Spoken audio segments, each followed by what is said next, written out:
মহাকুম্ভ মেলা, শিলচর থেকে প্রয়াগরাজ রেল চাইলেন সাংসদ পরিমল শুক্লবৈদ্য। মহাকুম্ভ মেলা 2025-এ বরাক উপত্যকার পুণ্যার্থীদের যাওয়ার জন্য শিলচর থেকে প্রয়াগরাজ পর্যন্ত বিশেষ রেল পরিষেবার জন্য কেন্দ্রীয় মন্ত্রীকে চিঠি সাংসদ পরিমল শুক্লবৈদ্যের। 2025 সালে উত্তরপ্রদেশের প্রয়াগরাজে অনুষ্ঠিত হওয়া হিন্দু ধর্মের সবচেয়ে বড় উৎসব মহাকুম্ভ মেলায় বরাক উপত্যকার 3 জেলাসহ পার্শ্ববর্তী পুণ্যার্থীদের যাতায়াতের জন্য শিলচর থেকে প্রয়াগরাজ পর্যন্ত বিশেষ রেল পরিষেবার জন্য গতকাল কেন্দ্রীয় রেলমন্ত্রী অশ্বিনী বৈষ্ণবের কাছে চিঠি লিখেছেন শিলচরের সাংসদ পরিমল শুক্লবৈদ্য।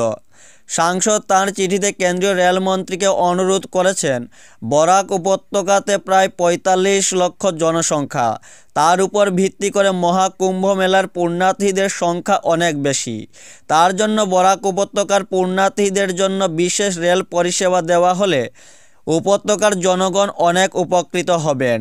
উল্লেখ্য, গত 13ই জানুয়ারি থেকে শুরু হওয়া মহাকুম্ভ মেলা 26শে ফেব্রুয়ারি পর্যন্ত ভারতের উত্তরপ্রদেশের প্রয়াগরাজে ত্রিবেণী সঙ্গমে চলবে।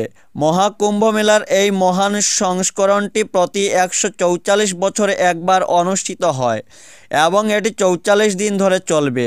এই মেলায় প্রায় 40 কোটি পুণ্যার্থী অংশগ্রহণ করবেন। দাবি হাইলাকান্দি বিজেপিরও। বরাকের পুণ্যার্থীদের কুম্ভ মেলায় যোগদান করার জন্য বদরপুর থেকে প্রয়াগরাজ পর্যন্ত একটি বিশেষ ট্রেন চালানোর দাবি জানালেন হাইলাকান্দি জেলা বিজেপি সভাপতি কল্যাণ গোস্বামী। এই গুরুত্বপূর্ণ বিষয়টি নিয়ে গতকাল মুখ্যমন্ত্রী ডক্টর হিমন্ত বিশ্ব শর্মার কাছে আবেদন জানিয়েছেন হাইলাকান্দি জেলা বিজেপির সভাপতি কল্যাণ গোস্বামী। শ্রীভূমি সদর সার্কেল অফিসে যোগ দিলেন জাগৃতি কালুয়ার।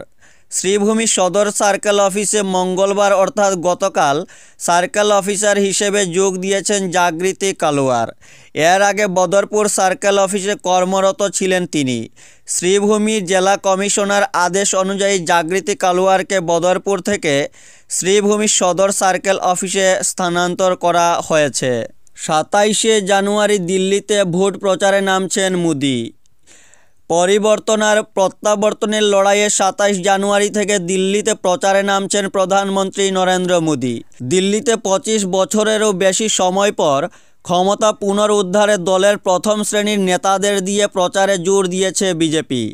26শে জানুয়ারি পর্যন্ত প্রজাতন্ত্র দিবস উপলক্ষে রাজধানীতে একাধিক বিধিনিষেধ থাকায় 27শে জানুয়ারি থেকে প্রচারে নামছেন প্রধানমন্ত্রী।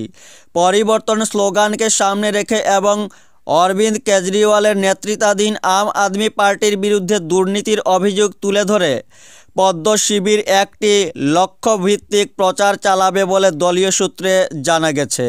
ফেব্রুয়ারির গোড়াতেই মহাকুম্ভে মোদি, অমৃত স্নানে যাচ্ছেন অমিত শাহ। আস্থার ডুব দিতে মহাকুম্ভে যাচ্ছেন দেশের প্রধানমন্ত্রী নরেন্দ্র মোদি।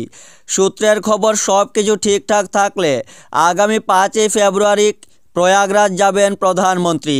তবে শুধু প্রধানমন্ত্রী, মহাকুম্ভে যাবেন রাষ্ট্রমন্ত্রী অমিত শাহ ও উপরাষ্ট্রপতি জগদীপ ধনকড়। এছাড়াও এই বিরাট ধর্মীয় অনুষ্ঠানে যোগ দেওয়ার সম্ভাবনা রয়েছে রাষ্ট্রপতি দ্রৌপদী মুর্মুর। মহাকুম্ভে অংশগ্রহণের জন্য দিল্লিতে এসে মোদিকে আমন্ত্রণ জানান উত্তরপ্রদেশের মুখ্যমন্ত্রী যোগী আদিত্যনাথ। সূত্রের খবর, মহাকুম্ভে অংশগ্রহণের ইচ্ছা তাঁরও যে রয়েছে সে কথা যোগীকে নিজ মুখেই জানিয়েছেন প্রধানমন্ত্রী। তবে মহাকুম্ভের জন্য বর্তমানে প্রয়াগরাজে যে বিপুল জনসমাগম হচ্ছে তাতে প্রধানমন্ত্রী সেখানে গেলে নিরাপত্তার কড়াকড়ির কারণে মানুষকে অসুবিধার সম্মুখীন হতে হবে। সেই সম্ভাবনার কথা মাথায় রেখে আগামী 5ই ফেব্রুয়ারি তিনি প্রয়াগরাজ যেতে পারেন বলে জানা গেছে। প্রয়াগরাজে গঙ্গা পূজা করার পাশাপাশি অমৃত স্নান করবেন প্রধানমন্ত্রী। এছাড়া সেখানে অস্থায়ী আখড়ায় থাকা সাধুদের সঙ্গেও সাক্ষাৎ করবেন বলে জানা গেছে। প্রধানমন্ত্রীর পর মহাকুম্ভয় পা রাখতে পারেন রাষ্ট্রপতি দ্রৌপদী মুর্মু। আগামী 10ই ফেব্রুয়ারি প্রয়াগরাজে অমৃত স্নানে যেতে পারেন তিনি। এছাড়াও 1 ফেব্রুয়ারি সঙ্গমে স্নান করতে যেতে পারেন উপরাষ্ট্রপতি জগদীপ ধনকড়। শোনা যাচ্ছে রাষ্ট্রমন্ত্রী অমিত শাহ যাবেন প্রয়াগরাজে।